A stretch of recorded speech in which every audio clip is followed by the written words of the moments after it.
We are going to differentiate being lonely and loneliness. Loneliness tends to creep in at certain times like the holiday season, around important dates that we may have shared with someone who is no longer here, or maybe after a breakup or divorce. Let's take a look on how we can handle loneliness. Being alone, it's something we all experience. But loneliness, that's different. Loneliness is the ache of absence. Aloneness, that's the power of presence with yourself. Too many people are afraid to be alone. They rush to fill the silence with noise, people, validation, distractions. But the truth is, you can't find yourself until you learn to sit with yourself.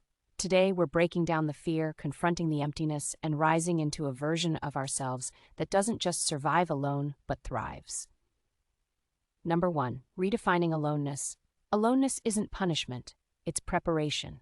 It's where your thoughts breathe and your soul stretches. We've been conditioned to fear solitude. Social media says, if you're alone, you're lacking. Family says, settle down, don't wait too long. Society says, together is the goal. But hear me, aloneness is where power is born. Because when the noise fades, your truth finally has room to speak. Let's flip the script. Being alone isn't a curse. It's a canvas. Number 2, the root of loneliness.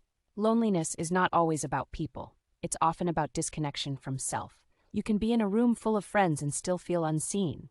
You can be married and still feel isolated. You can be constantly busy and still feel empty. That's because loneliness starts when we abandon ourselves, our voice, our dreams, our truth. So before you search for someone else to fill the space, ask, have I connected with me lately? Do I know what I want, what I need, what I value? The journey out of loneliness doesn't begin with company. It begins with reconnection with self. Number 3, the power of solitude. Solitude is sacred. It's not emptiness, it's space, and space is where you rebuild. In solitude, you remember who you are without the noise. You meet your inner child. You sit with your scars. You hear your dreams whisper again. Use your alone time like a sanctuary, not a sentence. Technique, go on a solo date. Walk in nature without your phone. Meditate. Journal what you feel, raw, honest, unfiltered. Create something that's just for you. Solitude teaches you to stop performing and start being. Number 4, emotional self-reliance. You don't need to be hard, but you do need to be whole. When you rely on others for constant validation, you give away your emotional power. Emotional self-reliance isn't coldness. It's confidence. It's being your own safe place. It's giving yourself what you've begged others for. Technique, daily affirmations. I am enough. I am safe with me. Celebrate your wins, even when no one else claps. Learn to comfort yourself in hard moments. It's okay to want connection, but don't need it to breathe. You are not broken just because you're building alone. Number 5, identifying and releasing dependency. Sometimes the loneliest moments come after a breakup, after a falling out, after being ghosted or let go. Why? Because our identity was wrapped up in someone else. Dependency says, I don't know who I am without you. Healing says, I'm learning to love who I am with me.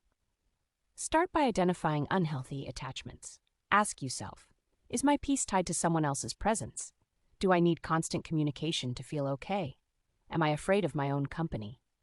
Letting go is painful, but holding on to someone who's not right is torture. You can let go and still move forward strong. Number 6, building a rich inner world. The richer your inner world, the less empty your outer world feels. Your mind is your sanctuary, so feed it well. Technique, read often, learn new things. Spend time in creative flow, drawing, dancing, writing.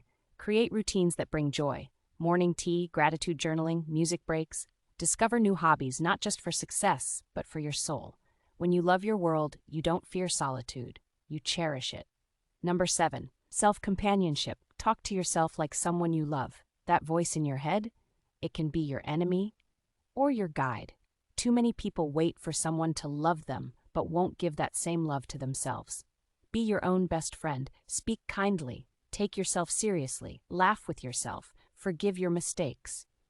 If you had a partner who talked to you the way you talk to yourself, would you feel safe? Change the inner voice, and the loneliness starts to fade. Number 8, choosing healthy company. Being alone is powerful, but being with the wrong people? Destructive.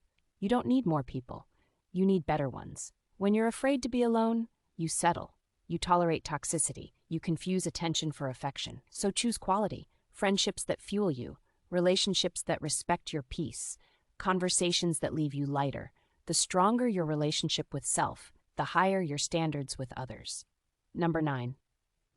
Practicing presence. Sometimes loneliness is a lie. Your life is full of beauty, but your mind's too busy wandering. Technique: slow down. Breathe deeply. Notice textures, smells, sounds. Be here, now. Presence turns ordinary moments into magic, and when you're fully present with yourself, you're never truly alone. Number 10. Making peace with the silence. Silence doesn't mean something's missing. Silence means space. Space to hear your soul. Space to rest. Space to just be. Make peace with the quiet. Let it teach you. Let it ground you. Let it remind you that you are enough, even when no one else is around. Being alone isn't something to fear. It's something to embrace. Because when you master your solitude, you stop chasing. You start attracting. You stop begging. You start building. You become whole. So take this moment. Sit with yourself. Love what you see. Celebrate what's growing. Because you're not alone in this journey. You're just becoming someone who's no longer afraid to walk alone. And that right there is power. If this message resonates with you, share it. Send it to someone who's healing. Comment your favorite line in this video below. Subscribe for more spoken word messages that move the soul. And remember, you are never truly alone when you are connected to yourself. Meet you in the next video.